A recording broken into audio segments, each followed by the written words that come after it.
Hiya, Mons, pardon me. There was a brief delay. Hello! It is I, Daiya Fortuna of the internet. I hope that you are doing very well today. Today is an important day as I will be presenting to you, for the first time ever, on the internet, Medieval Torture 101. This is a brief presentation for those of you who are unfamiliar. This is a presentation that I made for a convention that I was a guest. I got to do a panel. I got to do a meet and greet at a convention called SumiCon last weekend. Sorry, the days are all blurring together. Last weekend, I got to do a panel, and I did not have the opportunity to show that to you I did not know if I was going to be able to guarantee consistent live streaming. I didn't know like what exactly to expect. I'd never done a solo panel before, so I thought it was probably my best bet to just go in and just do a traditional like presentation. So I took all the slides that I already have, and I will now be essentially giving you the exact same experience, just with more yapping. And then afterwards, worry not.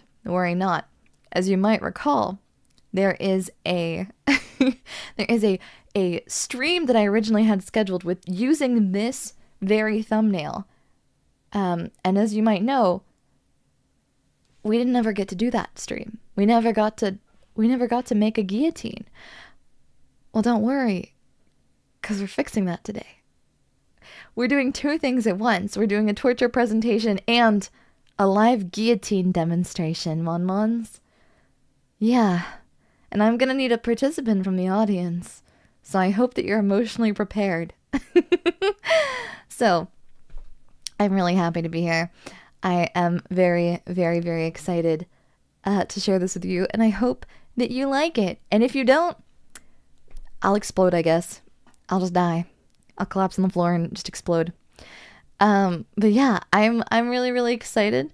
I have not touched this since, so there's no edited content or anything like that. This is literally just the exact same presentation I used.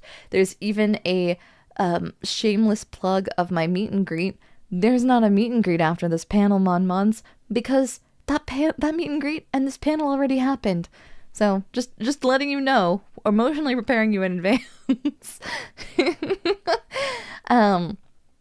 But yes, I am going to very quickly do a little selfish promo, a little shill.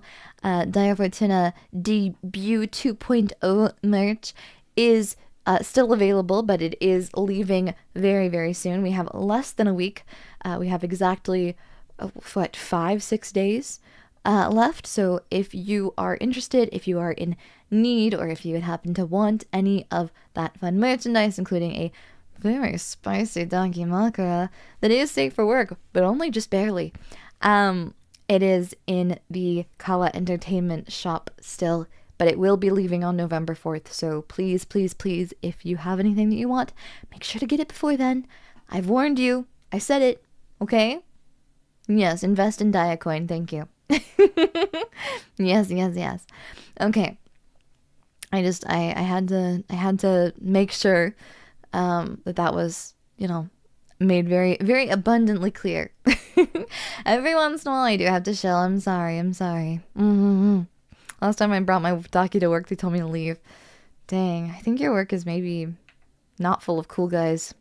Anyways, welcome to Torture Methods Fact or Fiction.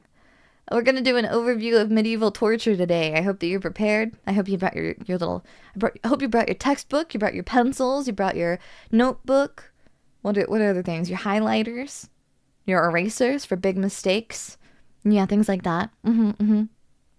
Yes. Yeah, just work from home, and then you can have your Dakis whenever you want. But yeah, today we're going to be discussing medieval torture. This is a very, very fun general overview into medieval torture and just, the realities of it. Yes. Ma'am, can I use a Mon-Mon as pencil? No, you cannot use yourself as a pencil, and no, mayonnaise is not an instrument. Torture has been used for hundreds of years to not only punish criminals, but also instill fear in onlookers and maintain control over masses. That's pretty self-explanatory. But I would like to introduce you to your guide for today. Because, again, this is a panel at a convention, and as you might imagine, there's going to be a lot of people who have never seen me before. Because all of you have never seen me before, right? You've never seen me before, right? You don't know who this is. I will say it's a really funny experience being an anime girl on a TV, and they put you in a panel room, and there's a table, right? And there's chairs, because normally what happens is someone sits on the left of the TV and they talk with their little PowerPoint slide or their little laptop up, and they're flipping through things. But instead, I'm just sitting there on a TV in a room, and like it reminded me. I wanted to ask everyone if they wanted to play a game so bad. I felt like Jigsaw. It was great. I wanted to be on a little tricycle. It was great. It was great. Anyways, yeah, who is this? I'm your guide for today. Hello, hello. Hi, my name is Daiya Fortuna, your always sometimes lucky monstrous card lady. I'm a retro horror VTuber, and I'd like to take a moment to shill myself at Daiya Fortuna on YouTube, Twitch, etc. Just, type it into Google or whatever. I don't know. I'm cringe. I like practical effects and prop work. I'm not an educator, which makes me very, very qualified to educate in today's society, I think. I think this is fine. I know a vague amount of information about this thing. It'll be fine. Don't worry about it. Yeah, follow me on etc. Yeah, just etc. I edited this image like so good, so well. It looks so nice. Don't you like it? Yes, thank you. So anyways, this presentation goes primarily over accuracies and inaccuracies in our reporting, or our ability to determine the reality versus the like mythology of torture methods. So this is my little thing. Historical inaccuracies, there's a lot of them, right? In history, especially in really, really far back history, we got a lot of lacking perceptions of things, right? As we all know, when you think of like medieval, right? You might think of medieval times. You might think of watching jousting and eating a turkey leg with your little $20 plastic crown. You might also think of the plague. You might also think of, I don't know, Game of Thrones? I don't know. There's lots of other things, right? There's lots of stuff. But again, how much of that is accurate and how much of that is not is a completely different matter. Yes, I've heard of the Brazen Bull. We can talk about the Brazen Bull in a second. I'll get to that. Well, it's not in this presentation, but I can get to that. Okay. So, some things that we have to take into consideration is that there's some really basic things about torture and its utilization that are already kind of myths. Torture wasn't necessarily a routine punishment. It's the thing is that it's kind of depicted that like it's constantly used, or it was constantly used. In reality, these methods were often reserved for severe offenses. More often than not, public punishment did happen, but it wasn't the same as like, here you're getting put in the Brazen Bull, hey, you're getting put on the rack, that kind of thing. It's not the same level of severity. Another myth, speaking of the rack, a commonly used tool. This bad boy, this is the rack. You put somebody on that, you spin the little thing at the bottom, and they suddenly become a few inches taller, not of their own volition. Fun. Great. Fantastic. Anyways, the image of the rack and many other forms of torture are popularized in film and media as being these like really, really scary mythic objects that like, oh, you're going to get put on the rack. You stole some bread, you're getting put on the rack.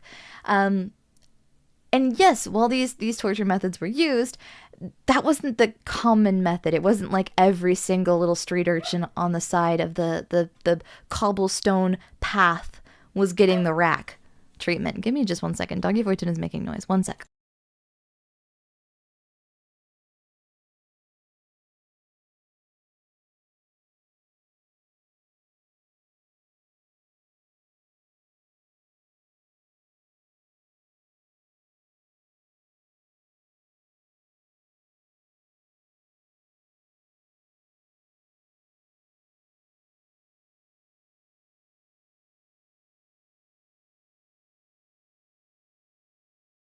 Okay, I'm gonna be so honest with you. I have no idea why it was that Doggy Fortuna was just barking for no reason. Very interesting. I go into I go up to the attic in the casino to look in and see what's going on. And Doggy Fortuna is just sitting there. So I have no clue why that was happening. it's a mystery. Anyways, what the dog doing? I don't know. Yeah, I guess maybe grumpy that he's not getting to co-host and talk about very fun things like torture methods. But yeah, so we don't actually necessarily know exact numbers on these kinds of things, but obviously other forms of punishment were more prevalent. And when it did come to punishment that resulted in death, there were lots of other methods that were more common, like taking them out to the gallows or burning them at the stake. But that burning them at the stake depends on whether or not it was a religiously charged crime, right? That was a little bit more popularized. But anyways, I digress. I'm not a specialist. But yeah, so in reality, the big thing that you're going to take away from this, and the big thing that we're going to learn together, is we have a lot of mythology regarding that period of time because of the fact that we have limited information, right? And that limited information forms our perception, which then, in a way, substantiates reality. A lot of torture devices that we know today were created later than they were said to have been used, which, when our only reports of those things existing are 200 years after the actual thing happened, but we have a physical object that exists, it makes us want to believe. And again, if it's popularized, if it's become this modern myth, if it's become so common, we just assume that it's reality, when in fact, that may not be the case.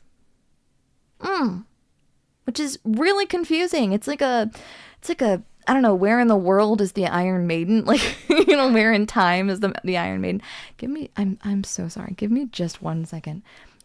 We're having a bit of scuff today. 1 sec.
Okay, sorry about that.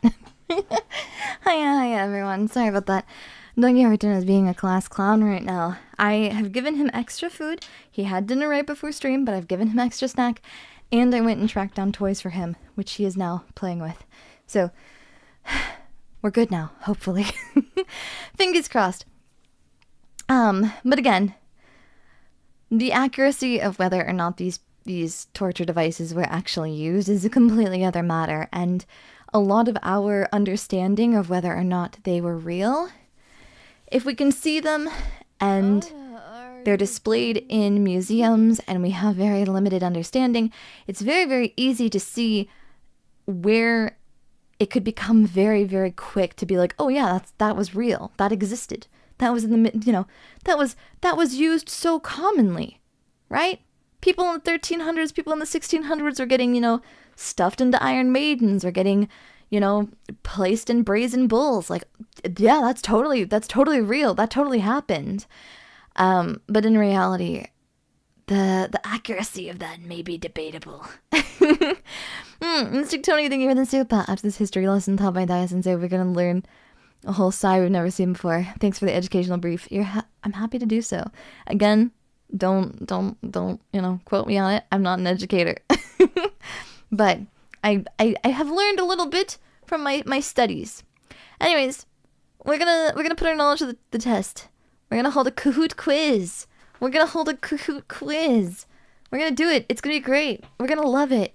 We love cahoots. Everyone loves audience participation, right, Mon-Mons? Who doesn't love a little audience participation, huh?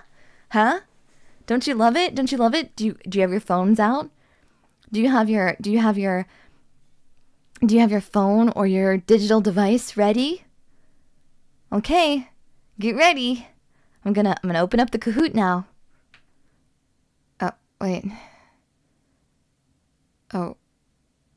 Hey, Kahoot 360 Pro starts at $15 a month, and you can only get it billed annually to yourself. To run a Kahoot for more than 3 people, you would have to pay $180 outright. And that's for only 50 participants. Actually, I'd rather not. I'd rather not, honestly. Let's just not worry about it. Let's just forget about it. Let's not say we never did. Will, how about, yikes. Yeah, I had to learn that the hard way. When preparing for this panel, I worked so dang hard, got everything ready, formatted all my questions, and then was like, awesome, I'll make all these questions. It'll be nice. It'll be simple. It'll be easy.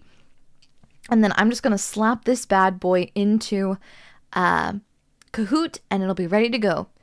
And then I looked at the prices of Kahoots and thought, well, that's not going to work. We're going to have to do something else.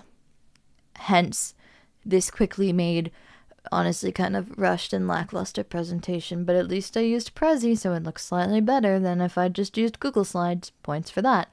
Anyways, fact or fiction, the whole point of this dang presentation, right? Here's some infamous torture tools. Which of these were used for torture? We're gonna all share this together.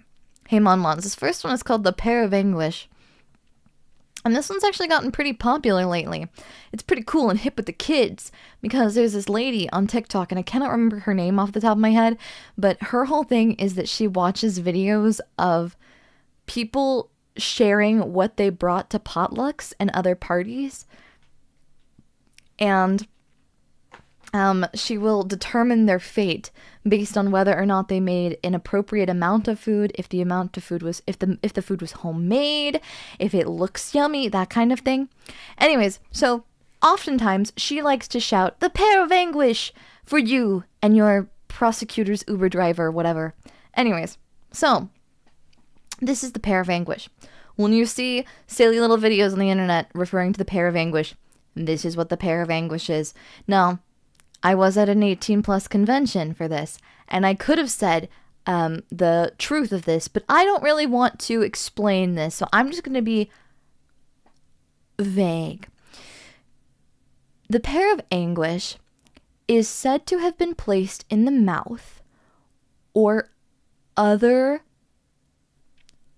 holes, and then the top section, the little spinny bit on the top, that little like fleur-de-lis looking thing, was spun. And as you can tell, it goes from the left side to the right side. It expands out and out and out and out and out and out like a little flower. And then, it's made out of metal traditionally. So the likelihood of your jaw breaking before it breaks, very likely. Very ouchy. Very ouchy, fricked up, not fun. Happy Halloween. Happy Halloween! A pair of anguish. So yeah. Beautiful, beautiful flower. Yeah, exactly. It just till something cracks. Exactly. Yes. So, this is the pair of anguish. Do you think this is fact or fiction? I mean, it seems pretty extreme, but a lot of our understanding of the medieval period is that it was pretty extreme. There was a lot going on there. They had inspiration, I'd say that. Gotta give them props where it's due. Exactly. Pretty impressive. I mean, it's a gruesomely creative one, right? Fact for sure, easy to make. The mechanism is very real. Yeah. It's definitely built in a lot of fact. Cobra, thank you for the super. But 80% of these wacky torture devices were really just portfolios for Smiths engineers looking for work. The more you know. The more you know. Okay. Fiction, kind of. I should have put kind of, I should have stipulated. On the right, this is a pair of anguish. This exists. It's real. But the issue is that we don't know what it's for. That's the confusion about the pair of anguish. Is, yes, this thing does exist, but no, we do not know how it works. There have been no medieval accounts of its use for torture, but the concept of the pair of anguish is actually an explanation or an attempted explanation to try and attempt to confirm what the usage of this device was for. No clue. Some did exist in the early modern period, so these are time accurate for the medieval period. They have discovered some, but they operate differently than described. So instead of it being something where it spins that turn key and then it stretches out, actually the originals, the earliest ones we have found, the key actually, what happens is it's actually essentially like a perhaps spring-loaded or something along those lines. I don't know how to explain it exactly, but essentially it opens up and then you have to apply pressure and twist that key to close it. You essentially have to like press in on it and then twist in order for it to close. So instead of it being used to pry something open, it actually vices down rather than opening up. Does that make sense? So think of it like we think of it as left to right, where it started off small and gets big.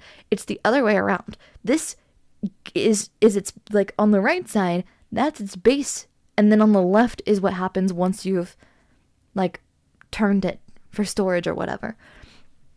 We're not entirely sure what it is for. Later models were detailed but not necessarily functional.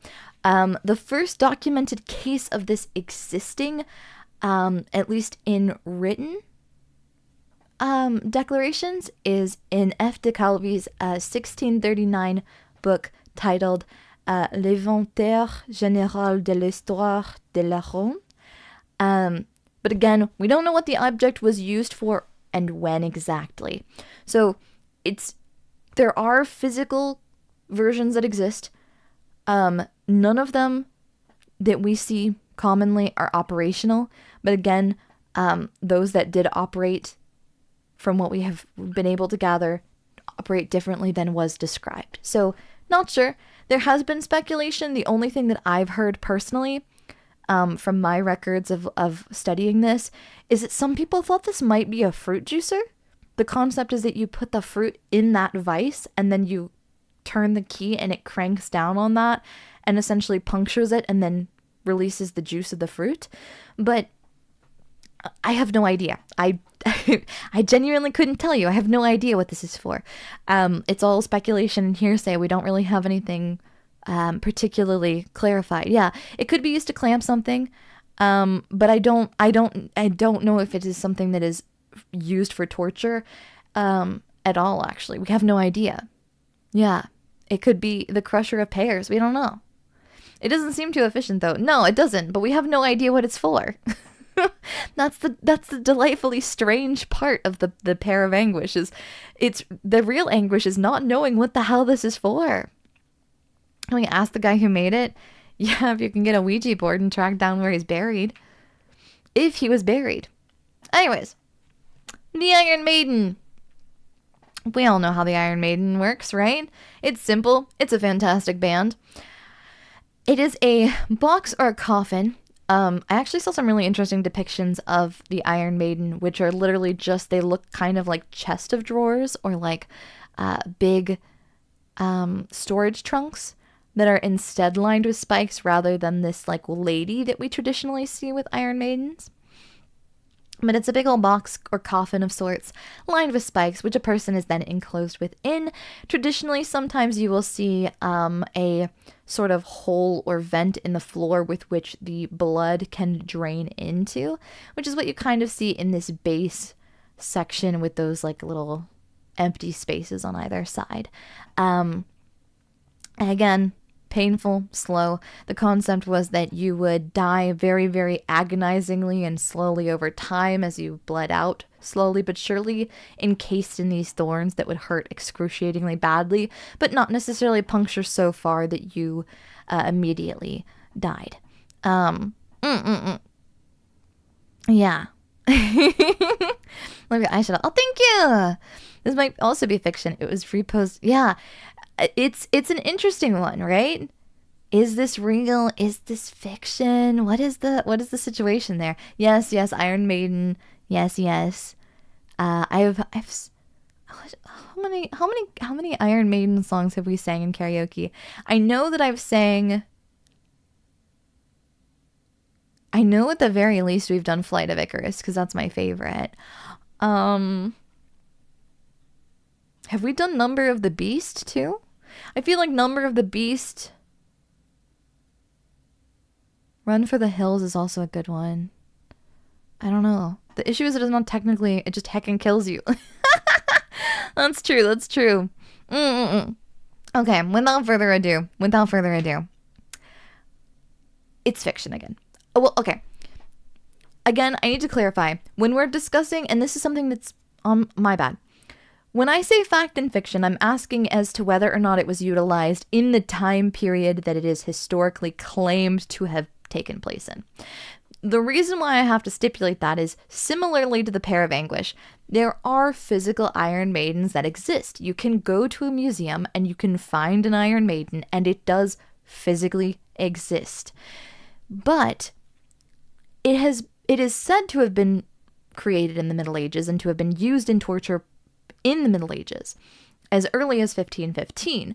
However, our first written accounts and diagrams that we have, that we know exist, those earliest written accounts did not appear until the 1700s. We don't have any accounts or diagrams of what an Iron Maiden would look like, how someone was executed using one, anything along those lines until the 1700s. That is the absolute earliest that we have recorded to this day. Which is strange, because again, if it's said to have been used in the Middle Ages, but the earliest recount that we have is the 1700s, that's a few hundred years. A lot can change and a lot can become vastly inaccurate or, in some cases, entirely fictional. So that's confusing. It's puzzling. It's very, The Dark Ages are dark because of lack of documentation. Exactly. And that's why it's so delightfully frustrating to try and understand or get a view into that world, into that period of time without too much bias, because it is constantly surrounded by it. And I'll talk about the Enlightenment and why it is that there's some really, really extreme kind of popularized notions about the Dark Ages. Because again, oftentimes we see a lot more accounts from the Enlightenment era and from other things like that a little bit closer on, a little bit later on, and it's very biased. It's hundreds of years after, so who's to say whether or not that's accurate? Very interesting and very, very confusing. Yeah. So it's really, really interesting. Anyways, the two documents that we have, interestingly, both by guys named Johann. That's cool. Or Johann, but it's definitely Johann.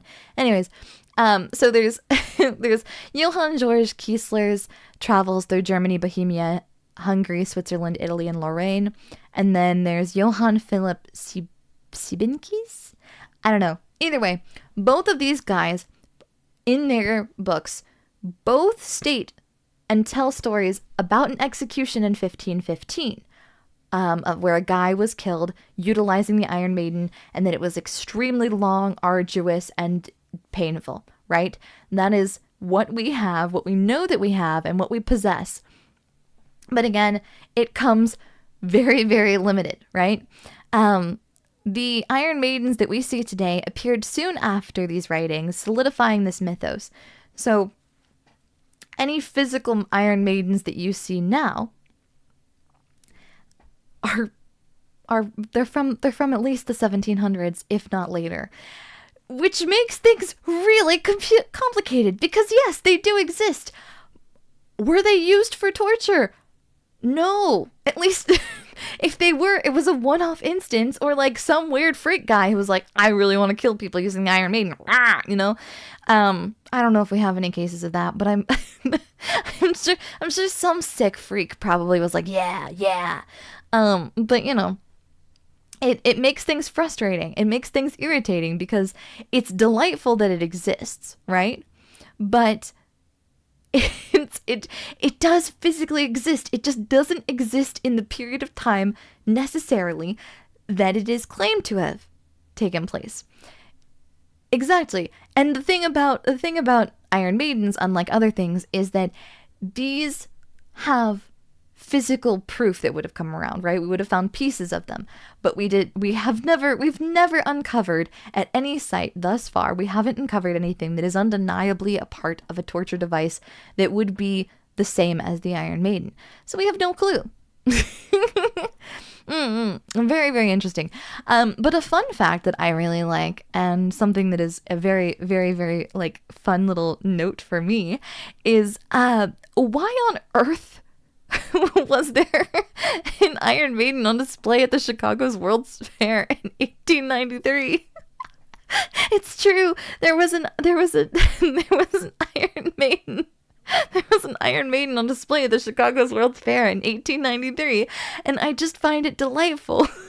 I couldn't find an image of it, unfortunately. I couldn't find a photo or an artistic rendering of it, unfortunately. However, there are multiple written like records of there being there being an Iron Maiden on display at the Chicago's World's Fair, and it's just really funny to me. Sorry, unrelated. I just think it's funny as hell. What? Like, it's just silly. Exactly. Bring the wife and kids out to see the Iron Maiden at the Chicago World's Fair, right? That's truly fun for the whole family. Yeah. The first one I ever saw was at Ripley's Believe It or Not Museum. Yeah, I was gonna say I think I've also probably seen one at one such like fantastical sideshow museum kind of style. It wasn't even there for the World's Fair specifically. Chicago just like that. Yeah, Chicago just has Iron Maidens. It wasn't common for people to travel vast expanses so easily, so exotic artifacts from abroad were definitely interesting. Yes, and if I recall properly, the Chicago World's Fair like had a big emphasis on like just strange international artifacts. So I don't remember what the setting or like what the theme for that World's Fair that year was, but regardless, there's an Iron Maiden there, and I think that's just hilarious. So, anyways. This is one that I had to do because, so I wanted the St. Augustine Torture Museum. I want to go to the St. Augustine Torture Museum. Wait, that sounds lovely. Ones. Let's go. Anyways, Scaphism or Scyphoism. I don't know if I'm pronouncing that right, and if I'm butchering it, my apologies. But Scaphism is, two boats. It's great. I love it. It is a ancient form of torture wherein a guy is placed between two boats, force-fed milk and honey, covered in milk and honey, left exposed, naked, and just sealed in between two boats, trapped with just hands, feet, head out, exposed to the elements and the bugs and vermin, and just completely, just lots and lots of honey and milk, and then your mouth and your eyeballs and other parts of your body become infested with little buddies. Yeah. Completely covered in milk and honey. Yeah. And just made to be a little snack. Yeah. This one is fricked up and evil. Scyphoism is the same concept, but instead of being placed in between two boats, you're placed on a torture device called a wooden horse. Do you know what a wooden horse is? We saw one yesterday, actually, during the VR stream. We saw a few wooden horsies. They're not normally actual wooden horses like that, but the way that you see, they're, we'll see them in a little bit. But essentially what you would have happen is that there would be weights placed on your ankles. You would be forced onto a triangular prism of sorts, which would give you a terrible wedgie, among other things, and your hands would be locked behind you, and then you would be covered in milk and honey, and once again left to the elements for the vermin to feast on you. Yeah. Have fun sleeping tonight. Yeah, it really. Yeah, lots of new friends real fast, whether you want them or not. Yeah, exactly. Diabetes and getting chewed on, the Mon experience. I'm gonna dip Mon in milk and honey. Anyways, we don't know. This one's kind of a confusing one, because this one is ancient. This one's a little bit older than like 1500s. This one is much older than that. I believe the earliest recorded like account is to be said that it was like in 45 BC or something like that. Insanely far back, right? Scaphism goes way back. So there are accounts of it happening, right? Plutarch, the philosopher, in his life of Artaxerxes, I believe. And then also later on, the 12th century Byzantine chronicler Johann Zonaras. Johann's really loved to be chronicling things, as we've come to learn. But again, this is alleged, especially because all accounts are hundreds of years apart from the actual thing. And unlike the Iron Maiden, we can't really confirm whether or not this existed because of the fact that the pieces of the things that would have existed would have broken down, right? Wood does break down. So it's kind of a confusing situation. Plutarch, one of Socrates, yeah! And so it's just, yes. This was first recorded previous to Plutarch, by, oh god, his name starts with the C, I can't remember his name. The reason why I did not include him is because these are both accounts retelling essentially the same thing. And again, it's all alleged, but yeah, he had a problem with gross exaggeration. I believe he also had a problem with constantly being under the influence of alcohol. But I mean, historically, if you're in ancient Greece, why would you not be drunk all the time?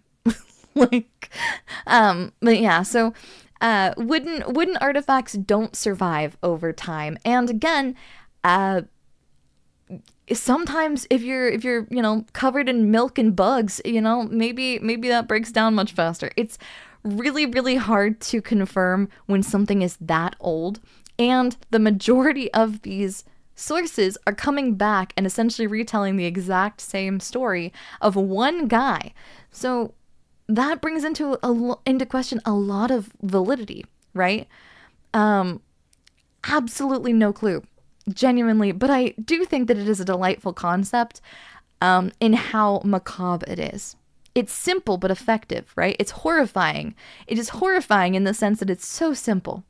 It's not the Iron Maiden and the big scary metal death cage. It's I'm gonna put you between two boats and I'm gonna fill you full of milk and honey, and then I'm just gonna leave you to die. And that's frightening in how simple it is, for lack of a better word. It's creative and it's messed up, but it's also just really simple. So respect, I guess. Anyways, wooden horse. Sorry, I forgot to tell you, I was at a 19 plus convention. So I wanted to talk about the fact that there are still wooden horses today. It's a real thing. I don't have to tell you about this. Wooden horses are real. Wooden horses have been around for a really long time, and they've been great sources of corporeal punishment for a really long time. They've been used all throughout history, different parts of the world all over, and you can buy them. You can buy them on eBay. I looked it up. I was curious. I wanted to know because I was like, I'm pretty sure this thing still exists and you can buy them. I'm pretty sure. I think I saw it in a dojin once. I'm pretty sure this exists. And so I was like, I'm gonna Google it. I'm gonna see if it exists and if I can like find out if this exists or not. I didn't read any reviews, no, but I did look up, I did look it up, and I did find BDSM large fun props product display. This is a listing on eBay that you can buy direct from China and then have them ship it to you. So there you go. That exists. So anyways, that's about the I thought it existed and I wanted to look it up. My desire for knowledge and research was, I was prioritizing we have to do things for the sake of science. Yeah. Anyways, thanks for that info. You're welcome. Anyways, so weights placed on the feet. Essentially, you would straddle the wooden horsey, and then they would put weights on your feet. Your feet aren't able to touch the ground. That's the whole point, is so that your entire body weight is on that big point, right? And so it would allegedly make it feel like you were being split in half. But, yeah, so you wouldn't be able to move. You'd be stuck. And they just leave you there for a while. And in some of the recounts, it seems as though people had trouble, like, sometimes they would have like long lasting, like possibly even lifelong pain afterwards. So that's really unfortunate. Board Devils, thank you for the tip. What is this? Please stop. I say one word, and ones are like, stop it. Come on. Don't be pervs. Don't knock it off. Anyways, get out of here. They aren't torture devices no more. They're still torture. It's still torture. It's very scary, Mon-Mons. How else are you going to interrogate someone if you don't have fun, large props product display, Mon-Mons? This is for fricked up, evil, covert torture in the back alley, underground, seedy underbelly. Yeah. Anyways, this is the Scold's Bridal, and the Scold's Bridal's really sad, and I'm gonna tell you about this because this is really sad and freaked up and evil. And you can also find these in museums. So we're gonna skip the weird stuff that Mon-Mons are talking about, and we're gonna go straight into the sad. This is the Scold's Bridal. Scold's Bridal is really unfortunate. I'll tell you, firstly, this thing's real. This was a large metal harness fastened over the head, often with a piece of metal placed in the mouth. That piece of metal would sometimes circle around the tongue. Sometimes it would have spikes or other things. They were blunt. They didn't often cause actual, like, stabbing pain or anything like that. Not super commonly. Mystic Tony, thank you so much for the Oh, I can't read that. One sec. Why can't I? Wait. I can't read that. What the hecky? One sec. Oh my gosh. I will read it in a second. I don't know why it's not showing me. Anyways, traditionally this was not something that was utilized to cause so much pain that you were like on the verge of death. It just did cause you harm if you tried to speak while wearing this for any prolonged period of time. This is a fact. Similar to pillory, which is when you're trapped in the stocks, right? Like the image that I showed you at the beginning. This was both a psychological and a physical punishment. This is meant to humiliate and cause pain. Historically, this was only utilized on women. There were probably also instances of the Scold's Bridal being utilized on men, but overwhelmingly by a large margin, this was a medieval and like earlier. It was used for quite some time, It was first recorded in 1567 in Scotland, England, and the colonies. It was historically used on lower class women who were considered to be troublesome. If you were gossipy, if you were too loud, or if you behaved in a way that was not seen to be polite and demure and cutesy and girly, sometimes your husband or people in town would be like, hey, time to put you in the bad no cage. And the issue with that is that sometimes it would also be utilized in conjunction with long-term public display, similarly to the way that pillory worked, where the stocks would be out in a public place, like in the center of town, and people who commit crimes would be stuck in the stocks for a little while.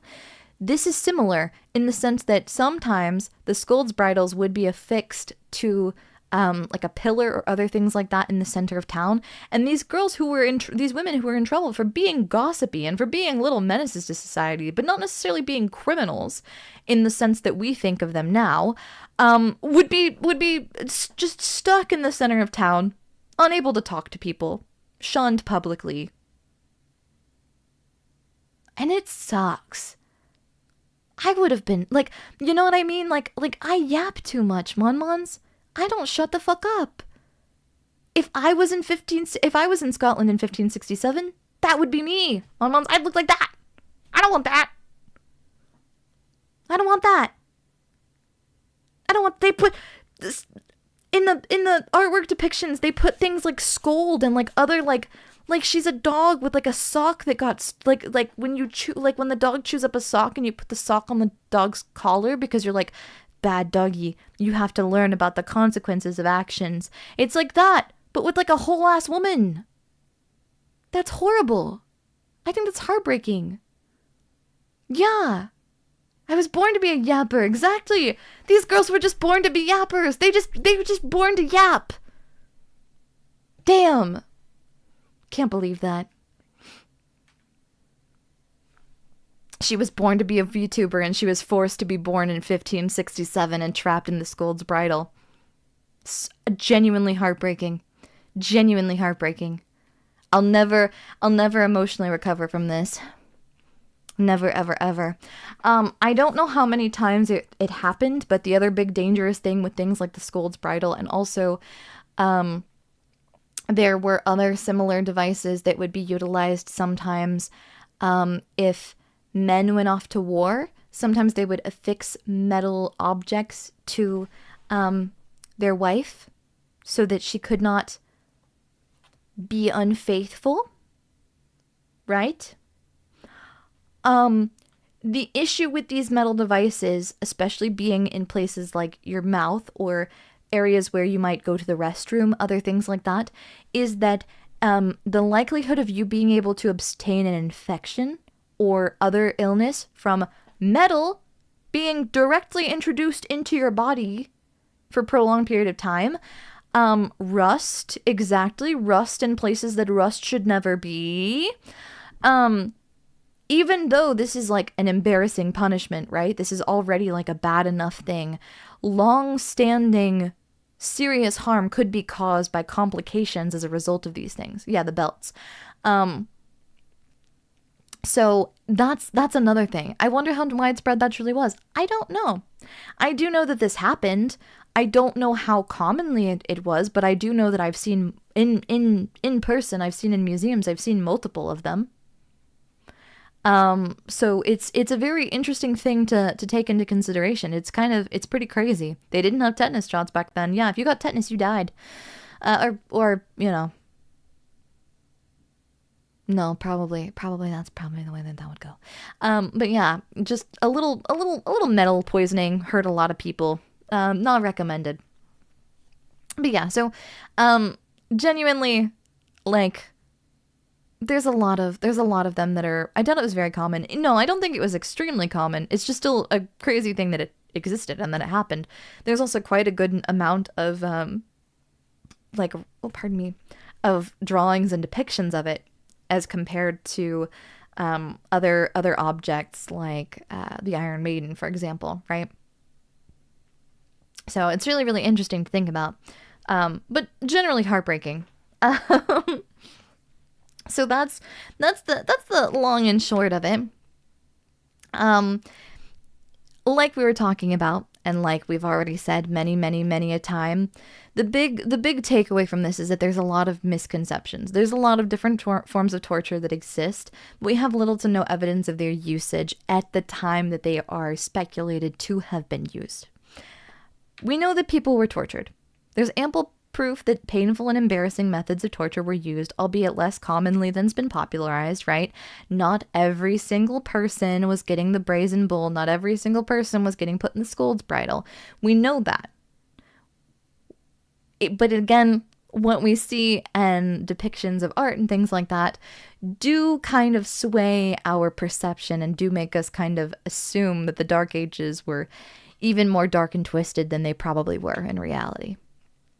The other thing is that the Enlightenment led to sensationalizing the past. A lot of curiosity about the Middle Ages was kind of stoked at this time, and there were a lot of people covering or discussing the Dark Ages, the medieval period, and especially torture methods and things like that were very taboo, very dark. So there was a lot of kind of romanticizing exactly that was taking place during this time. The irony of that is that torture and severe executions were still taking place in the early 18th century in Europe. So, yes, the Enlightenment period was happening. But no, torture and executions, it wasn't as though the Enlightenment period had truly become so much better. Yes, they were enlightened, but they weren't literally like complete 180 perfection. There was still hypocrisy there. Because as we know, many countries did begin abolishing judicial torture in the second half of the 18th century, closer to like it's closer to like 1765, I believe. But again, much later, right? Much later. And again, it's still something that happens today. It's just a difference. There's also prejudice against the past due to religious differences. Exactly. People were seen as less educated, less knowledgeable, just lesser, and it was much easier to form these kinds of sensational, for lack of a better word, like a smear campaign kind of, to just make everything seem really horrifying and make the current day and the current like system seem so much better because of the fact that what were they going to do? There's no written or recorded history. There's so little information that we have.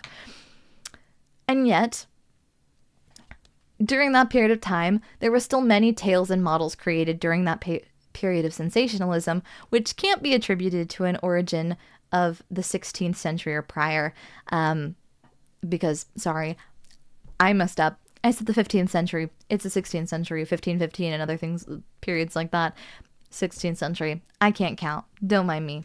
Anyways, in summary, the overall is we have a lot of ideas of what medieval torture practices look like, which aren't actually quantifiably proven. A lot of that is myth.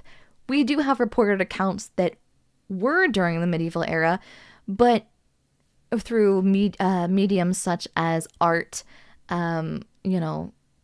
different forms. I was going to say art and then followed up with like tapestries. That's also art. But we do have some forms of accounts and information that were given to us, but many of the written accounts that we have weren't made until hundreds of years later, meaning the amount of detail that we have and the amount of like direct specific dates, times, things like that, were not made until hundreds of years after, which means that we don't have realistic depictions of what those things look like unless we have multiple sources that prove that it did in fact happen. For example, like the Iron Maiden, right? There's stories being told in the 1700s that yes, in 1515 a guy was killed using this method, but we have no proof. We have no physical proof. We have no depictions of these execution methods being used in tapestries, in art pieces, in anything else. There's no pieces of them being found in dig sites, nothing of the sort. And yet, these later Iron Maidens were spawned after that period, but because we see them now and we go, wow, that's an old thing, it must be true that that happened in the medieval period, when that's not accurate. Yeah. We have known motives for making the past sound worse. Yeah, exactly.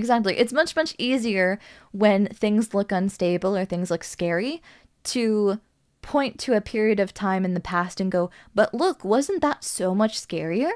And so I think a lot of the sensationalism that came out of the Enlightenment period, specifically regarding depictions of torture in the Dark Ages, was to combat unrest within the people, probably during that time. But that's just my theory. Was that because literacy wasn't a thing for commoners?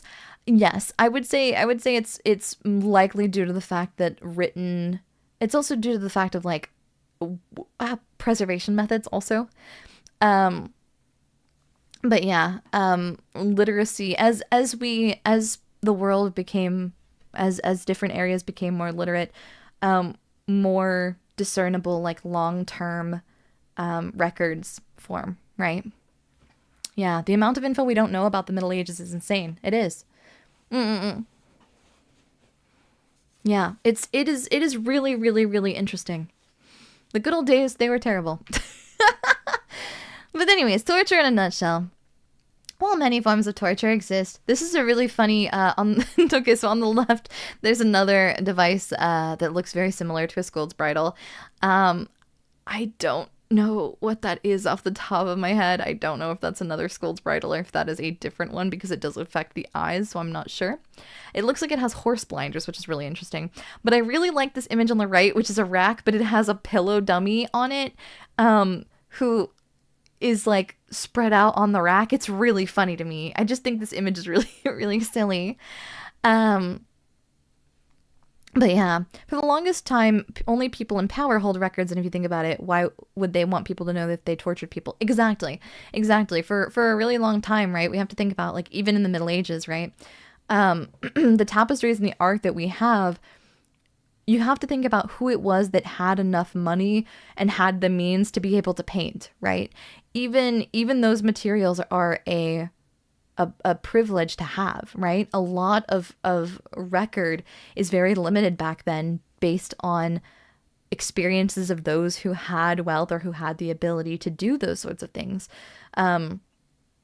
So historically in general, right? Like it's much, much easier to find historical records that are discussing people in higher positions of power rather than discussing the daily matters of commoners, because also, who could read, right? Who could read? The wealthy and the educated. And the educated were, that's right, wealthy. So,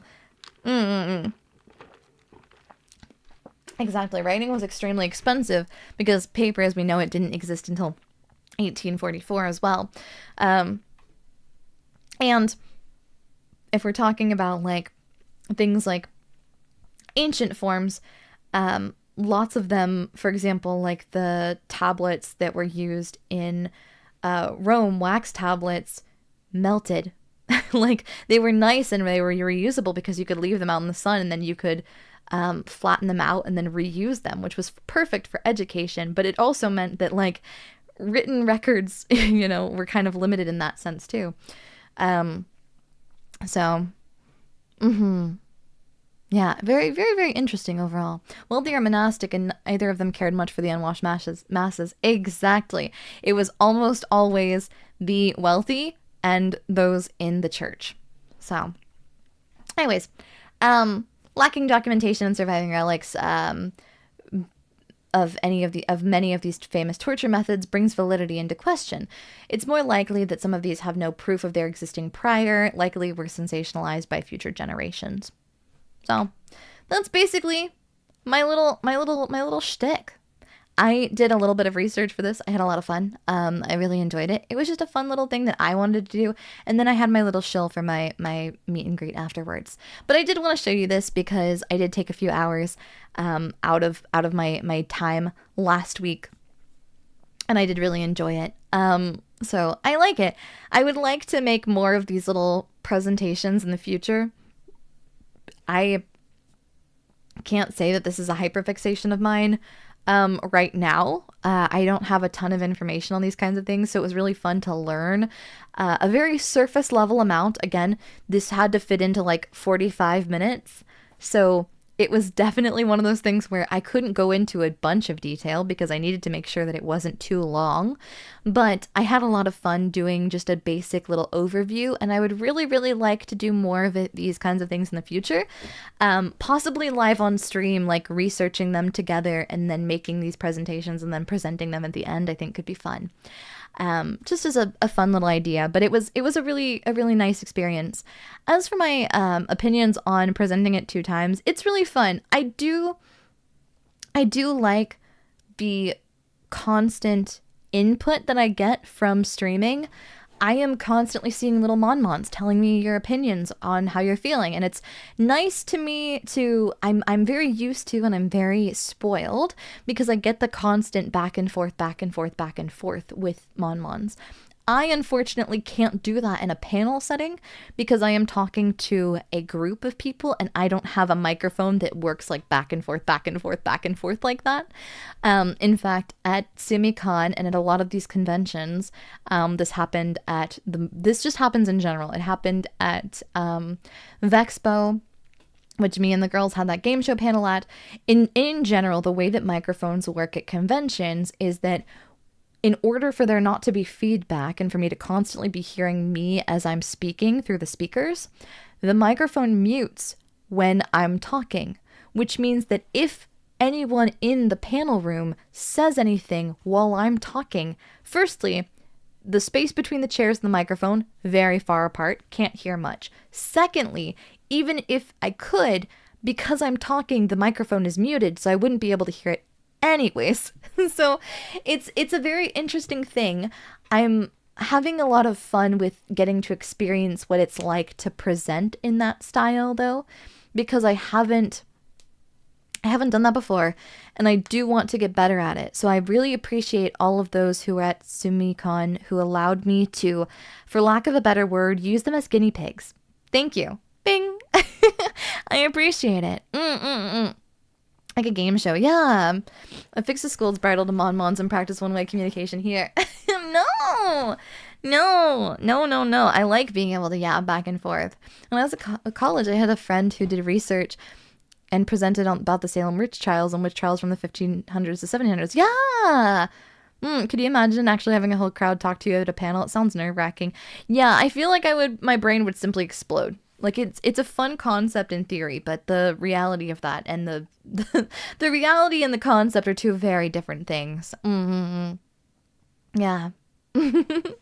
But I really like doing these little presentations and things like that, and I want to get better at I wanted to step out of my comfort zone and do something. I was actually asked about that, about why I presented this rather than something that is very much in my wheelhouse. And at first, I was actually going to do a live demonstration, and I'd like to do that at some point in time too. I was actually going to do a scar demonstration of making different types of scar makeup on like, I was gonna say on stream. In this panel, I was going to demonstrate, I was going to do a hand cam essentially and just show different methods of making scar makeup and things like that, and comparing different mediums and different techniques. But I didn't know if I could realistically do all of that and apply everything and have it all look nice within 1 hour. And I felt that there was a lot that could go wrong with that. So I wanted to challenge myself to do something that was a little bit out of my comfort zone to see if I could survive without being in an area that I feel comfortable in. And I really enjoyed it. It was a really lovely experience. What would you present about next? Ooh.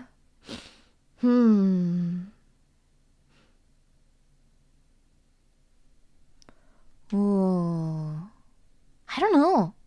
I hadn't thought that far. It's more of like I was thinking of like ways to bridge the gap of like, I want to make video essays, but I don't have the time or the means to edit videos. How can I manage to do that in a medium that also allows me to do so on stream? And I was like, what if I just essentially did all the research for a video essay and then presented the video essay live on stream? That was my thought process. I was like, I think it would be really fun to one day do this. So I think it would be fun. As I said before, though, Mons, we got stuff to do.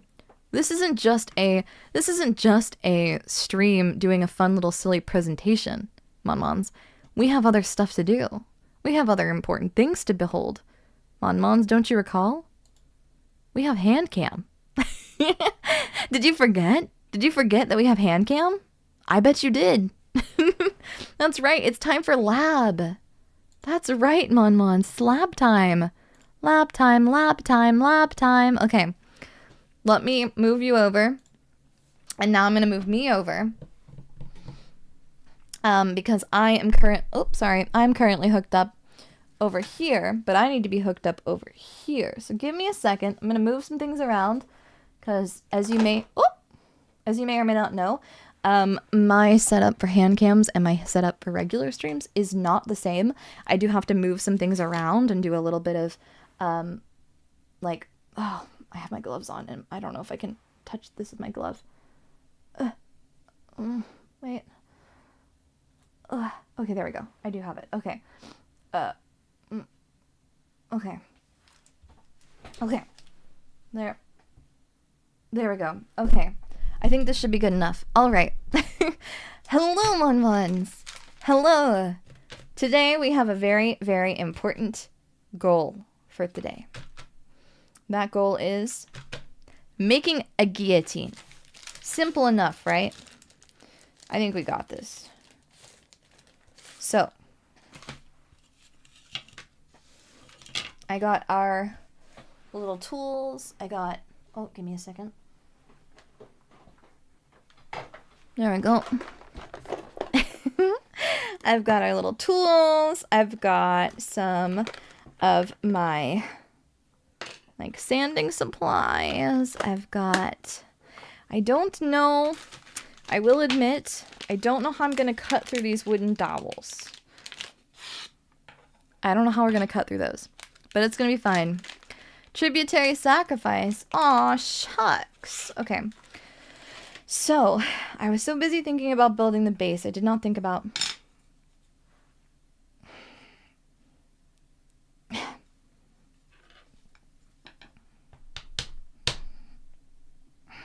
Nope. Okay.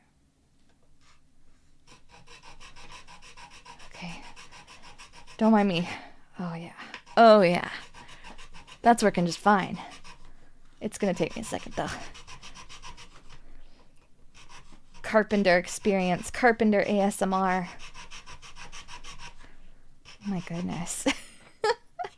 These dowels are not made for this. Fun fact. I'm gonna end up with so many little chunky little particles of little sawdusty bits all over. Score and snap. Yeah, I think that's my plan, is to score it a little bit and then snap. We'll see. Oh, it's splintered.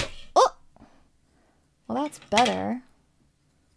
That's kind of good. Okay. I'm thinking I need like a little... Yeah. And then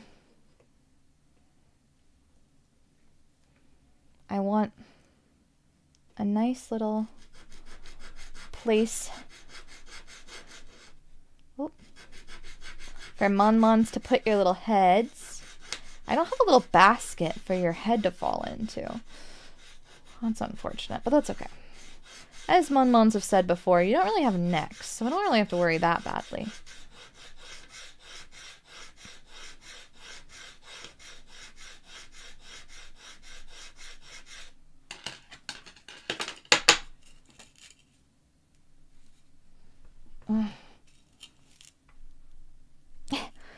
Wait.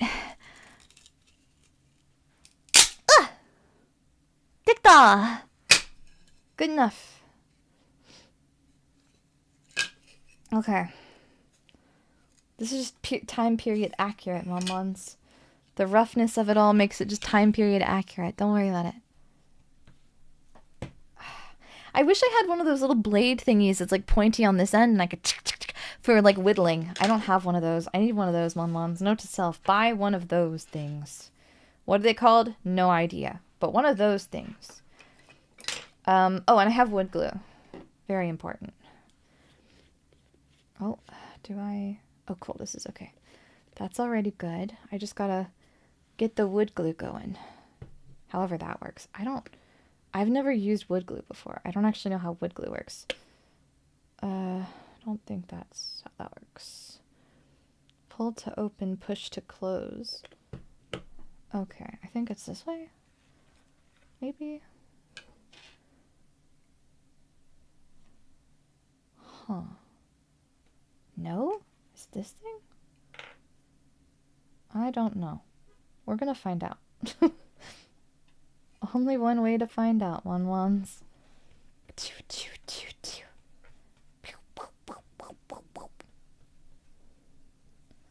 Hey, wood glue, please chill. Okay. There we go.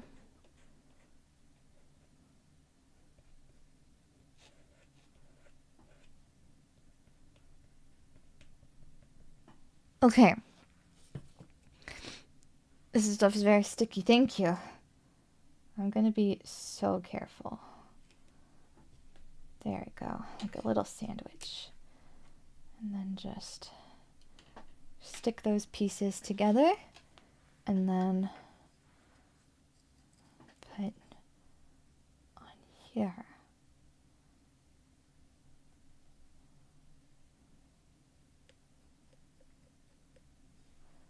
Okay. Then also, right there, put that there, okay. And then this one is not the same height. We're gonna have to figure that out together. It'll be okay, I think. I believe in us. I believe in our ability to handle it. However this works best. Okay, one sec. Can we eat the leftover glue? Please don't. That's not good for you. You don't want to eat the glue. I know it looks yummy, but it's not. I promise. The glue is not good. Do not the glue. Do not the glue. No matter how yummy, delicious, yummy it looks. Okay. Do not the glue. Oh. There. Okay. So, there's our little podium, for lack of a better word. And then I think I'm gonna... Okay. I need another little piece for the top here. So I'm gonna start cutting this again. Now, I am a little bit concerned. I don't know how we're gonna cut a hole in one of these pieces. I haven't quite figured that part out yet. But I do believe in our ability to do it.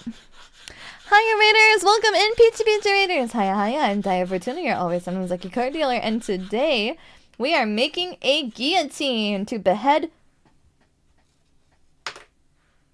Mon-Mon. Mon-Mon, you're getting beheaded. What do you have to say for yourself? What do you have to say before the court? Doesn't matter. In the eyes of the court, you're guilty, and that's all that matters. This is, of course, the 1700s, so. Where's their neck? Don't worry about it. It's called off with their heads, not off with their necks. Don't worry about it. Anyways. I gotta... Okay. I've gotta get better about my nice sawing skills. I have a lot... I leave a lot to be desired with my My cuts. Okay. I need power tools. I've been very good. I feel like I deserve power tools, Mon. You can trust me with them. Feudal France, people from different classes executed in different ways. Part of the French Revolution was making all executions the same for everyone. Yeah. The People's Blade.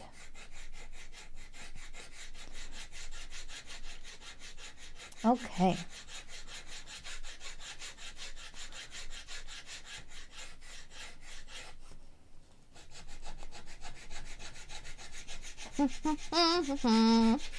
Ba ba ba ba ba.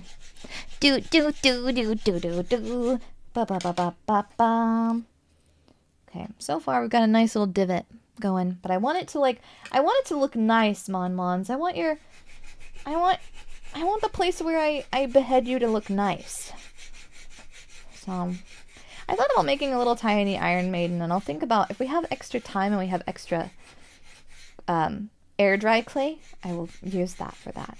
I have epoxy too, but I don't want to use epoxy on this. Epoxy is for small projects because epoxy is expensive, and Mons, I'm not made out of money. I'm sawing with a file. Hey, you make do. I'm gonna keep going.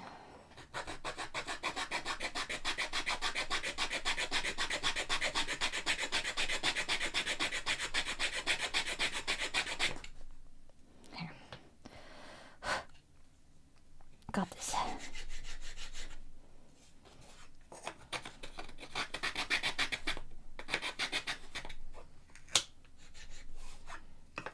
What if I...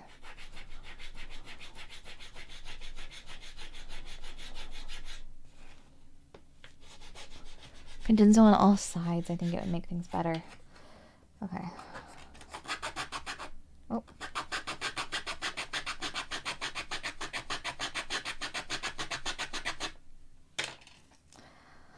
How about now? What, pop now? Maybe? Oh, okay. Oh. Oh.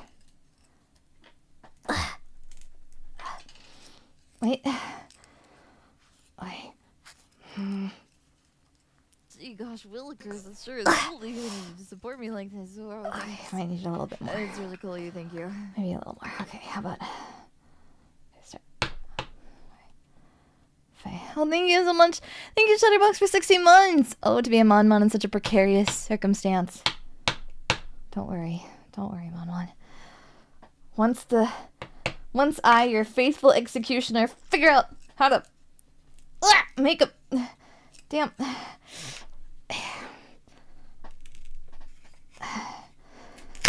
There. Ha. Boom. That was relatively clean compared to the last one. I'll just kind of trim off the rest. Kind of, maybe, that's so much work. I don't want to do that. I'm just gonna, there. That's kind of a little bit nicer than it had. Nope, that's not really doing anything, is it? Okay, that's fine. It's scary. It's okay. Don't worry. It's scary. Okay, anyways, so this is what we're working with here, right? To make it nice and flat across both sides. Mon, you've got a little bit of wood particle on your face. Jeez. What a mess you are. Okay. Okay, and then we're gonna affix these here because I want it to look nice and uniform. So, first things first is more wood glue.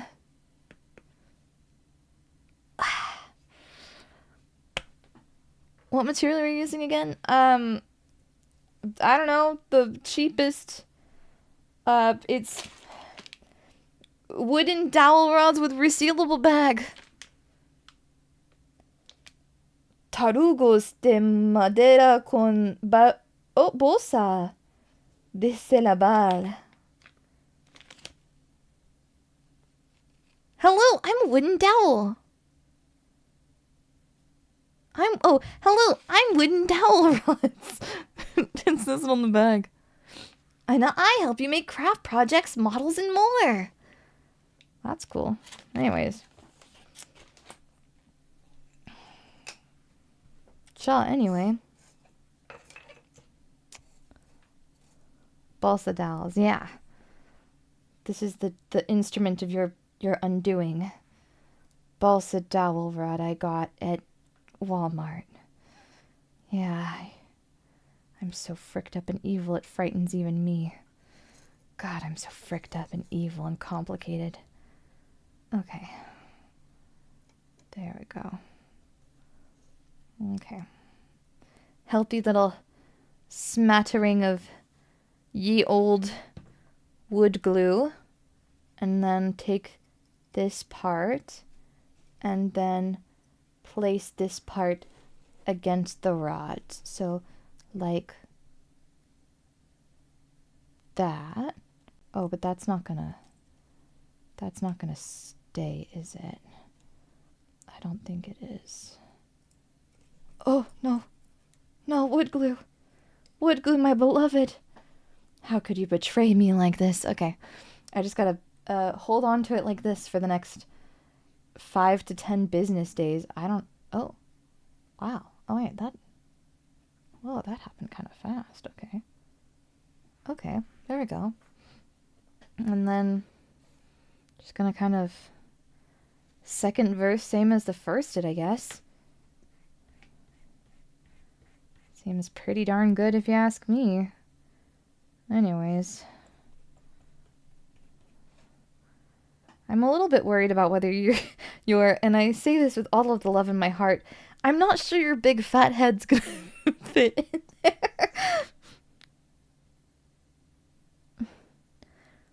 Okay, but it'll be fine. We'll make it work. We'll make it work. You're perfect just the way you are, Mon Mon. Your big noggin is full of brain cells. 'Cause you're so smart. That's why your head's so big. Okay. There we go. Whoa, I've got a lot of goopy. Okay. There we go. Okay. And now we've got a very nice little base with which to place on our next dowel. Oh, ah! No! Okay, okay. We're fine. We're fine. Don't worry about it.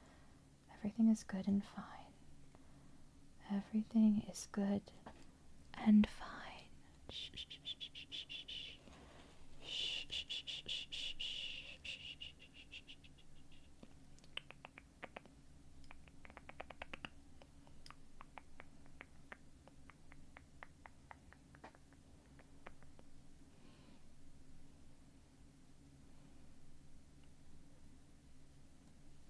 Okay.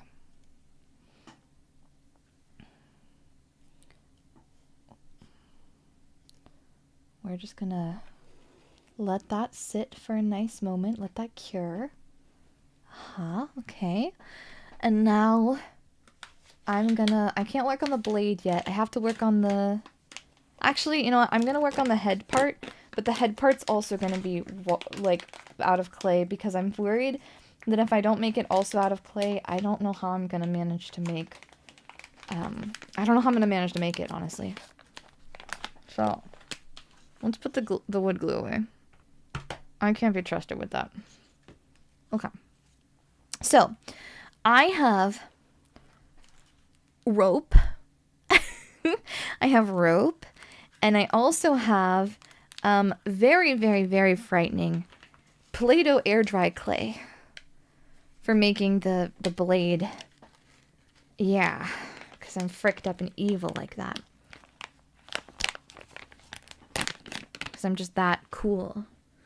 So, don't worry. You have to roll Mon Mon like a burrito to get to work. I believe in our ability to roll Mon Mon like a burrito. You're gonna do just fine. And you're gonna do just fine. I have a test dummy to try my sick, evil, fricked up plan on first too. So don't worry. I've got other avenues to pursue first before I try it out on you, Mon. Don't you worry. Okay.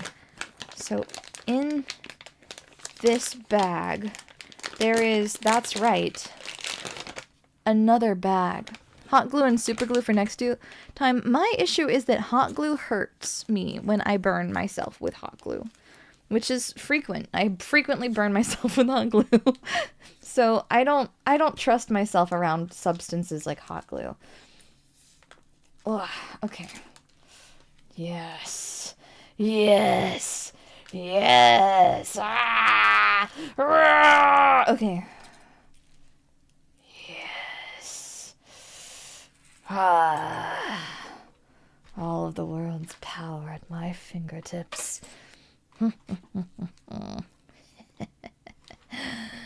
What shall I use all this clay for? The world will never know. Okay.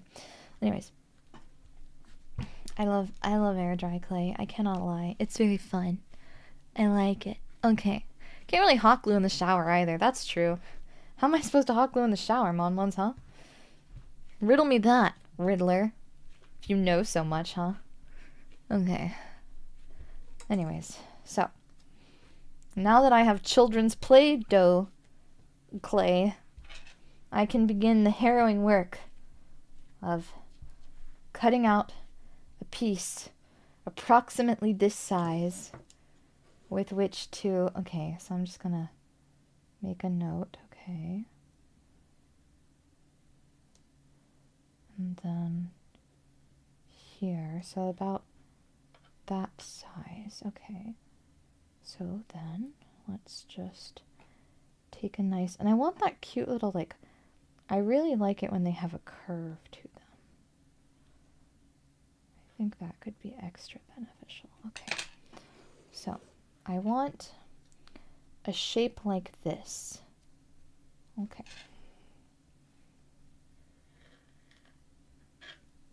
Whoa, okay, that is a little bit cartoony, but don't worry. We got this.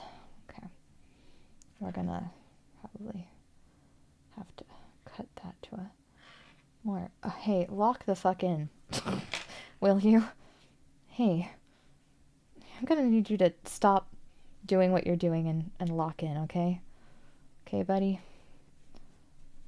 There, okay. Okay. I need that because then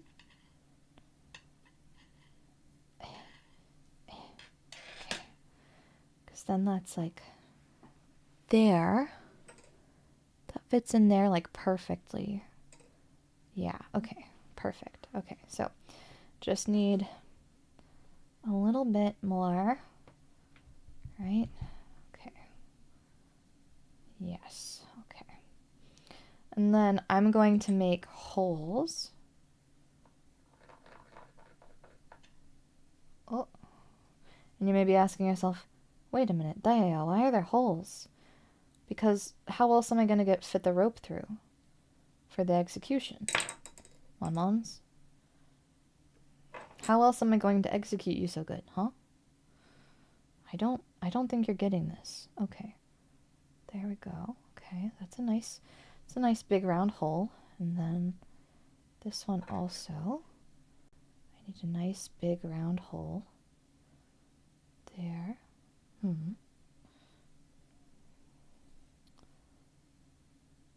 There, okay. Ba ba ba ba ba ba ba ba. Do ba ba. Ha ha ha. Boop boop boop boop. Do the Walmart people think you're a grade school teacher or something when you go get this stuff? I don't know. Normally I go and buy them online. This is just, it's a UV light, and hopefully I'm hoping that the heat from the UV light will help to cure it a little faster. Anyways, so I normally just buy my stuff online because I'm not a crazy person. But as of late, I have occasionally had no other option but to purchase in person, and that is another frightening and terrifying experience all into its own. There we go. Okay. Yeah. So I'm hoping that this will work. I don't know. Show us the memo. And you may ask yourself, how did I get here? And the days go by and the water on me down. Water flowing underground. Same as it ever was. Same as it ever was. Oh. Can we stim to Magic's biggest secrets? I don't know what that is, but yeah. Sure. Okay. I'm gonna hope that this is like kind of not quite as gooey as it had been, but it's still pretty gooey, I fear, Mon-Mons. And then I'm gonna use this to kind of tap, tap, tap and tighten this shape up nice. Okay.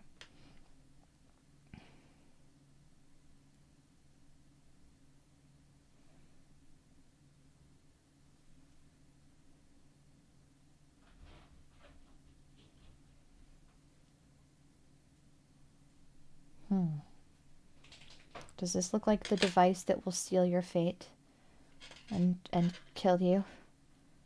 Do you think that it looks like that? I think that looks fine. Okay, and now, worry not, Mon-Mons, for I have paint. Because I know you were worried about that. I just realized I don't have a brush. Uh-oh. Well, we'll figure this out together, Mon-Mons. You and me. To the end of the line. You said so yourself. To the end of the line, right? Have you ever used epoxy clay? Yes, and I have epoxy clay. But my issue is with epoxy is firstly, expensive. Secondly, because I used it for the Necronom Mon Monocon. This one. You know. Him. We used it on him to make his eye sockets and also to, no, mostly for his eye sockets. It's mostly for his eye sockets. Anyways. Gone but never forgotten. Just kidding. He's right here.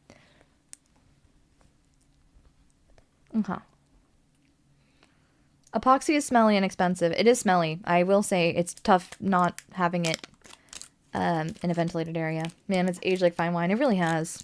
He looks great. Okay. What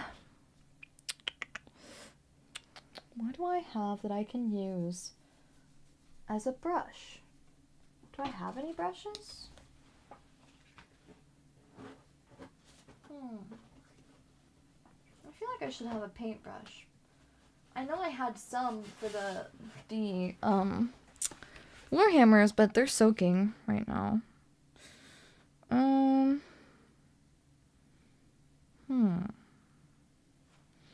I'm gonna use this. It's for my... It's one of the tools for my ASMR ear cleaning kit. But I think... Wait. Because I don't have an actual brush. No, I don't on here. Not one that I could clean. Okay. So, we're gonna use this instead. I think this will work just fine.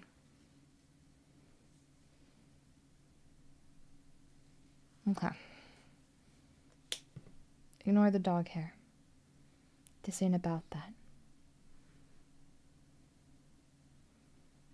Yeah. Ear cleaning, sure. Yeah.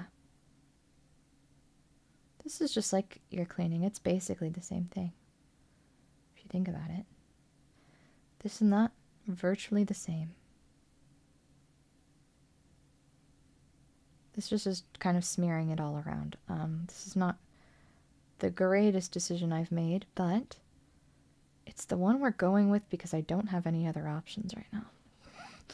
So, she looks beautiful. She looks gorgeous. She looks grand. Is she not just a vision? Do you not think, man, that's a beautiful guillotine with which I would love to find myself upon the business end of? It's okay, Monmons. You don't have to say anything. I know the truth. I know what you're saying in your heart. Your heart is crying. It's screaming out. Man, I love guillotines. Me too. Me too, Monmons. Yeah. We're building a guillotine. Yeah, I don't know what you're talking about, mainly since I watched gaming content. I never got into watching ASMRs. Don't worry about it. This isn't ASMR. This is me building a guillotine with which to execute you. So, you don't have to worry. If you don't like ASMR, that's fine. This isn't ASMR. This is me on my way to guillotine you. Yeah. Who said history can't be fun and educational? This is educational and fun. For me. Okay. Oh, that's already starting. The paint's already starting to set, and now I'm just smearing it around. Oh, great. Love that for me. Okay. Time for you know what. That's right. Wah! I'm under the impression that there were little guillotine builder kits or something for some reason at first. No. No. Not at all. No, I'm just freeballing it. I just thought to myself, man, I think this is gonna be a fun, cool idea. And I made it. Momons, I think you forget that I'm just a little bit unwell psychologically. Yeah. Momons, I'm just here to do the thing. What thing, you may ask? I don't know. But I'm sure I am doing it. Gee willikers, Monmons. I'm doing that thing. Straight up doing it. And by it, I mean that thing. I don't... There we go. Okay. There.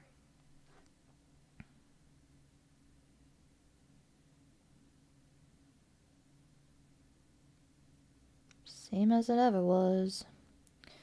There's like a very... I almost bought materials for doing acrylic or watercolor painting because I want to do a painting stream with Monmons too.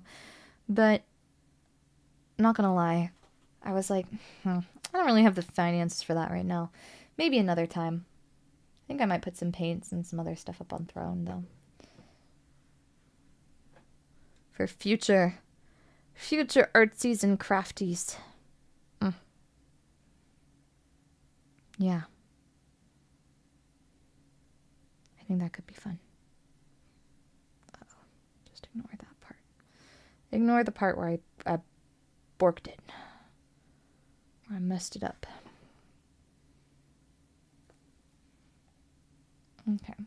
Oh.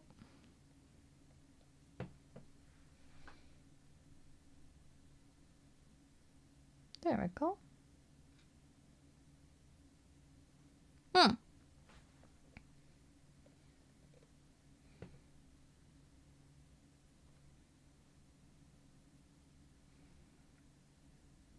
There.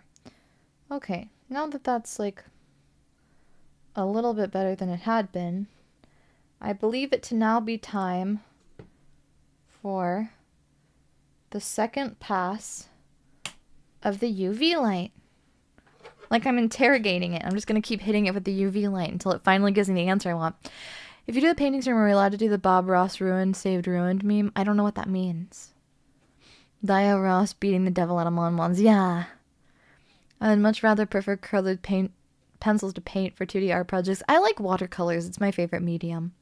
Paint me like one of your French onion dips. That can be arranged, Monmons, for you. That can be arranged. Yeah. Just a girl in the world with tools and hot glue. I am a deranged woman. I think I really saw Like there's like a lot of people that I really like. But there's like not a lot of people. Oh, I just realized I still have my tongue. Hey, you want to see my tongue?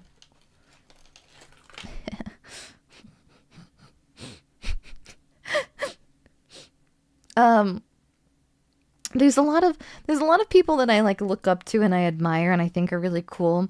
But there's like a few people who I'm like, oh yeah, like, you know, I'm like, that's my inspiration for what I do. What kind of tongue is that? It's for piercing practices.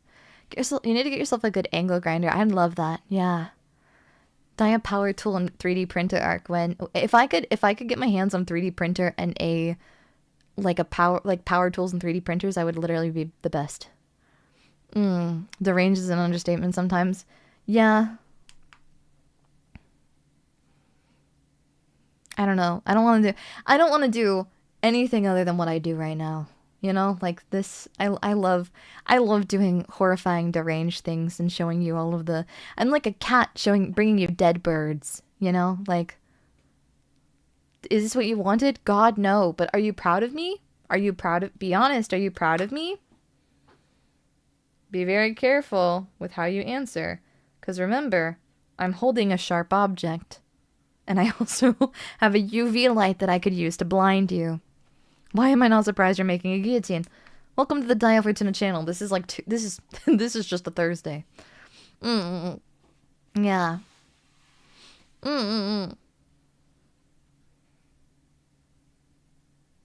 Yes, yes. Yes, yes, yes. Mom's are proud of me. Yeah, me. Okay. I think that is relatively dry. It's tacky in some places, but that's fine.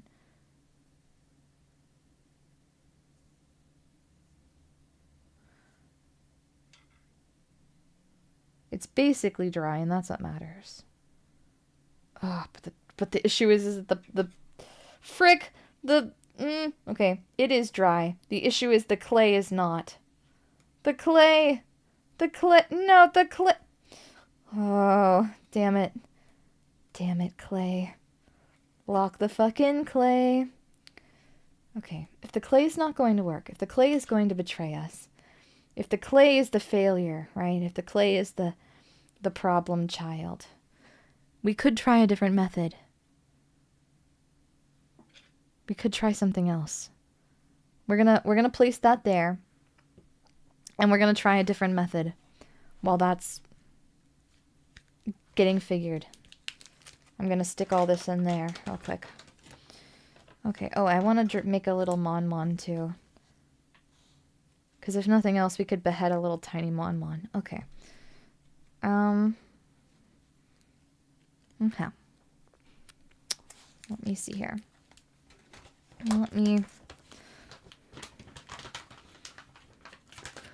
Okay. Wouldn't it be sick and twisted to use a TCG card as a blade? Oh, that could be good too. Wait. That would be banger. Where's the... Oh. Hey, wait a second. I just so happen to have, of which there are extras that you can purchase on callentertainment.com/Daiya Fortuna. I do happen to have this Daiya Fortuna... Oh, sorry. It's Daiya Fortuna members card. Whoa. So fancy. So shiny. That's pretty cool. Wait a second. I like this. I like this concept.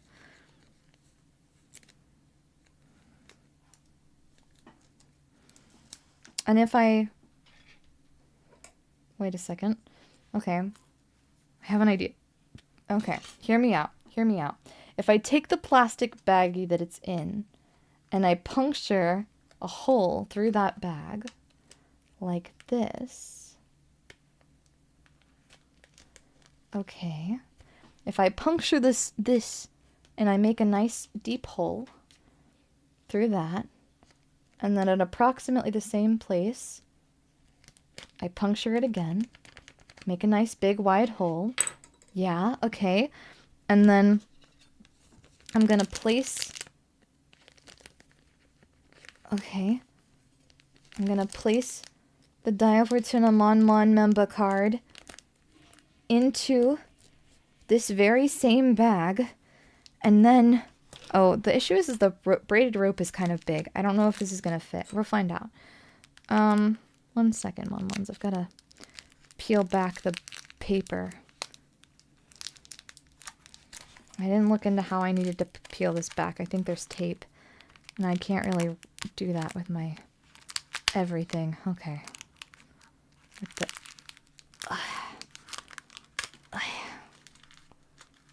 Okay. Just gonna kind of... There. Okay. Okay. Now that that's done and dealt with, here's my string. Here's my evil fricked up rope with which I will use... I don't have scissors. I don't have scissors at all of any kind. Do I not have any kind of scissors? Any? None? I don't have scissors? No, I've got to have scissors. Give me a second. Wait. I've got scissors, I swear. Somewhere around here there's scissors. There's got to be. Yeah. Okay, here we go. My magical pretty pink princess scissors. Okay.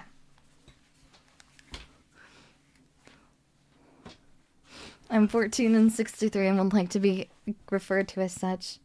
Ah, yes. There we go. Okay. So here are the two ends. And we're going to see if we can loop them through this. I'm going to be so honest with you, I don't think that I can. I believe that I have not made a big enough hole. Let me see if I can make it bigger. Okay. Let's just take that and, yep, make it nice and big. Okay. And then see if I can feed it through. Oh, I'm getting it. Kind of. Almost. Sort of. Maybe if I try the other end. Okay. I don't think this part is doing me very well.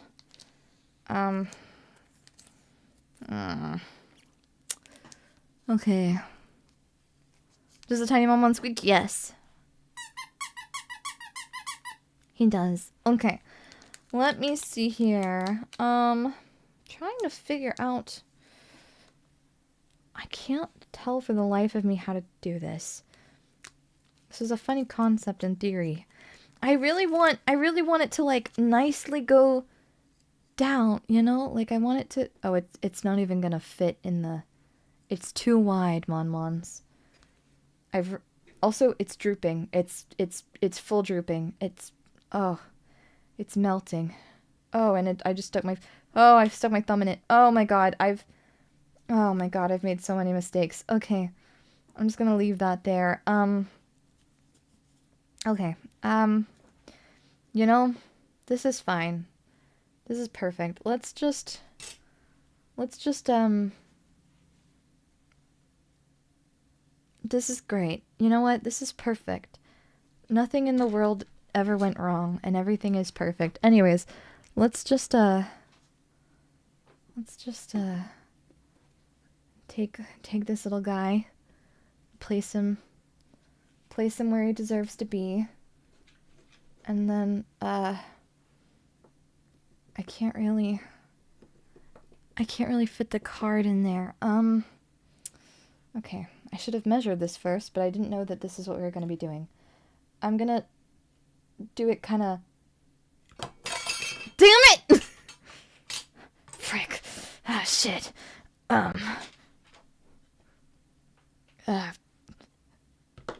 Damn it, that didn't work either. Okay. Okay.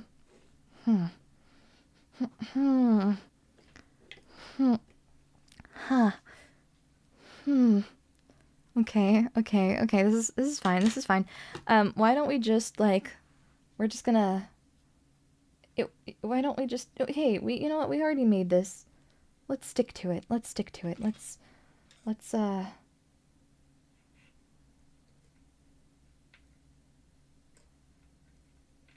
I don't think there's a way in heck that this is gonna work. But I'm gonna try it all the same. Okay. Yeah, there's like no way in heck. Okay. What if I just kind of make it bigger? Even bigger. What if I just make it like huge? What if it's just a huge hole? A huge hole. Okay, how about this? How about that now? How about this beautiful majesty? It's not all the way through to both sides. No, it is. Wait, oh, dang it. Okay, let's see here. What if we just kind of stick it in there? And then I can run the... Oh no, there's no silver paint in my chair, which means that there's like a 99.9% chance that I'm going to stand up and then my butt's going to be covered in silver. I know myself. I know the way this goes. Okay. You know what? Yeah, that's fine. This is great. This is perfection. Anyways, pulley system. Gosh dang it, it doesn't fit again. Damn it, I measured everything. It's like a flail now. Oh wait, no, shit. That's like basically the same thing. It got there, it's fine. Okay, don't worry about it. It's all good. It's all good. Don't worry. Oh, it's already painted my chair. That's fine. Okay. Okay. Well, hey, you know what? This is fine. This is fine, Mon. I'm just gonna, what do I have? You know what? These are fine. These are fine. Here. Come here, Mon. Come here, Mon.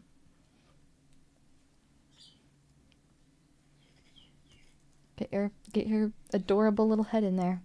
Come on, Mon. I believe in you. Just get your beautiful little head in there. Get your genius little brain in. Oh my god, it's like trying to put on a tight shirt. I get it. You and me both, Mon. Okay. Okay. There we go, okay? Are you ready? Here, give me a second. This is your fate, Mon. What do you have to say for yourself? What do you have to say for yourself, Mon? What do you have to say for yourself? Before you get hit with a pre-licked V card. Never mind. Well. There. Just gonna squish it a little bit. I'm just gonna kinda if I fold it over a little bit, it'll fit in there pretty good. There. What do you have to say for yourself, Mon? What do you have to say for yourself, Mon? Have you any last words? Apparently not. I think I've squeezed you so hard that your little squeaker is not squeaking. Just gonna kinda oh, it's not working the way that I wanted it to. Just to kinda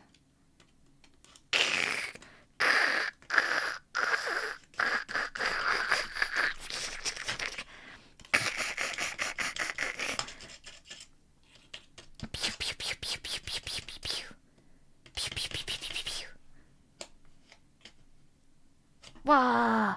Wah! Wah! Wah! Wah! Wah! Oh no! Oh no! Oh no! Oh no! Oh no! I don't think he's fully decapitated. I don't think he's fully decapitated. I think we need to go even more extreme. Oh no! Mon, I'm sorry. I'm sorry, Mon.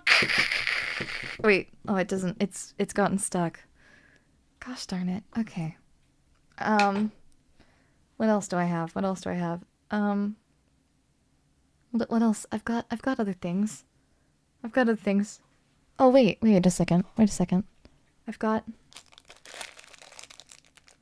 That's saltine crackers. That's not useful at all. Where's my cube? I've gotta have my cube around here somewhere.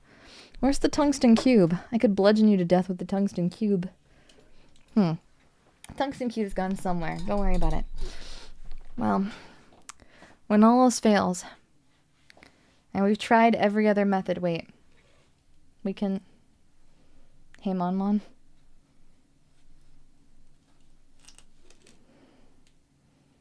Hey, Mon. It's nothing personal, kid. I am gonna, just kind of, hey, Mon, I hope you don't mind if I just kind of, I don't know if it's gonna work if I don't, like, tie this around your belly and then around, like, this way. Let's see. Oh, you're very round. I don't know if this is gonna work. We'll try our best. Okay. We'll make do with what we got, Mon. Don't worry. You're perfect the way you are. Okay.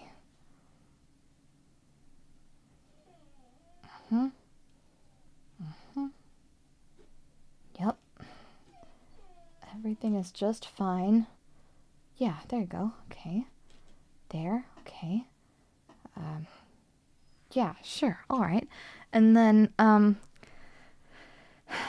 need another piece of rope. I need another piece of rope. Okay. And then, where's... Oh, there's my scissors. Okay.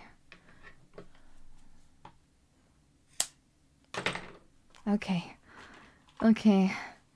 And then, I'm just gonna take this little one, and I'm gonna, kind of pass that under there. And then under this one. Uh-oh, that one shifted again. Oh, your head. Mon's, your head's so big. Come on. You got this. I believe in you. Oh, that's fine. Okay, anyways. And then I'm going to take this one and I'm just going to loop it and tighten and loop it and tighten. There we go. And alas, poor Mon. It must be done. For you've committed terrible, terrible crime. And there is no other option, I fear. Capital punishment must be paid. You of all should know this best of all. It's nothing personal, Mon. It's simply the nature of this system that we live in. Okay, wait a second. Give me a second. I can't go from the bot. What about if I go this way? And I push it down. That. Wait, come on. Come on, you. Hey, come on. It's not doing the thing I want it to do. Come on. There. Oh, like that? There we go. Okay. Oh. Okay. There we go.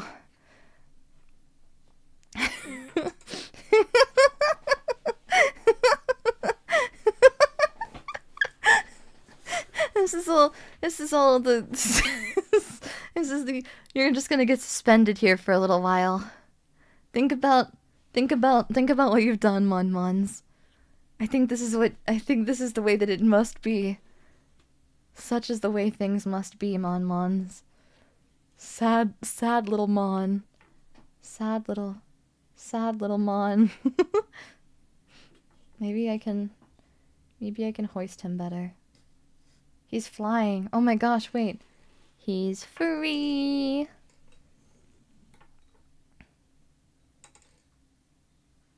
There you go. There you go, beautiful little Mon. Wait, if I do it the other way, I think I can hoist you up and you can look at the camera. Wait. If I do it the other way, I think. Right? Wait. If I do it this way, maybe. I'm not sure. But I want you to at least be able to look at your adoring audience before... Oh.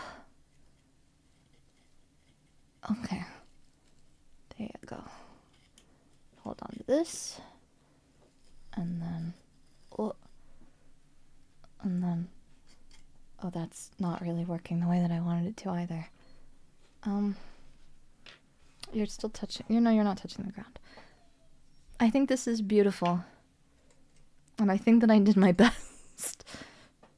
And I think sometimes it's not about the journey. No, sometimes it's about the destination. No, sometimes it's about the journey and not the destination. That's what it is. If I hit Mon, does candy come out?